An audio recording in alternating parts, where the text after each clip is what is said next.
ہدہد حسین اور رنگین پرندہ۔ ہدہد کے بارے میں معلومات عامہ۔ ہدہد بے حد خوبصورت پرندہ ہے۔ اس کے حسین پروں اور لمبی چونچ کی کئی رنگا رنگ اقسام ہیں۔ ہدہد کے 2 پنجے ہوتے ہیں۔ طوطوں کی طرح ہر پنجے میں 4 انگلیاں ہوتی ہیں، 2 آگے اور 2 پیچھے۔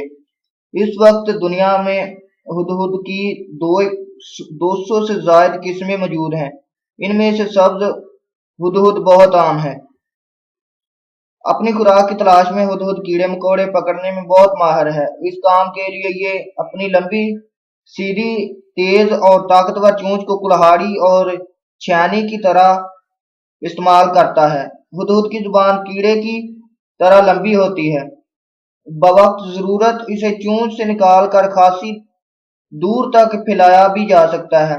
زبان کا خاردار سرا کسی تنگ سے تنگ جگہ سے بھی کیڑے مکوڑے پھانسنے میں بہت مدد دیتا ہے۔ کیڑوں کے علاوہ ہدہد پھل پرندوں کے انڈے اور بچے بھی ہڑپ کر جاتا ہے۔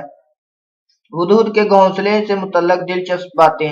ہدہد درختوں کے تنوں میں اپنی تیز چونچ سے سوراخ کر کے گھونسلہ بناتا ہے۔ اسی لیے یہ پہاڑوں، جنگلوں، وادیوں، سبزہ زاروں، چراگاہوں اور ایسی جگہوں میں رہتا ہے جہاں درخت بکثرت موجود ہوں۔ گھونسلے کے لیے درخت میں پورا سوراخ مکمل کرنے میں اسے تقریباً 3 ہفتے لگ جاتے ہیں۔ ہدہد عموماً درخت میں پہلے کئی سوراخ تراشتا ہے، مگر گھونسلہ صرف ایک ہی میں بناتا ہے۔ باقی سوراخ یہ کئی دفعہ محض عارضی شب بصری کے لیے بھی استعمال کرتا ہے۔ کئی سوراخ استعمال کیے بغیر خالی بھی پڑے رہتے ہیں۔ کئی بار ہدہد دوسرے ہدہدوں کے چھوڑے ہوئے گھونسلوں ہی میں بسیرا کر لیتا ہے۔ بعض ہدہد ایک ہی گھونسلہ سالہ سال بھی استعمال کرتے ہیں۔ باقی پرندوں کے برعکس ہدہد کا گھونسلہ صاف ستھرا نہیں ہوتا۔ ہدہد کے انڈے، بچے اور پرورش۔ ایک وقت میں مادہ ہدہد 2 سے 8 انڈے دیتی ہے، جو عموماً سفید ہوتے ہیں۔ ہدہد ننگی لکڑی پر انڈے دیتی ہے، یعنی ان کے نیچے گھاس نہیں رکھتی۔ نر اور مادہ دونوں باری باری انڈے سینچتے ہیں۔ بچوں کی پرورش اور دیکھ بھال میں دونوں برابر شرکت کرتے ہیں۔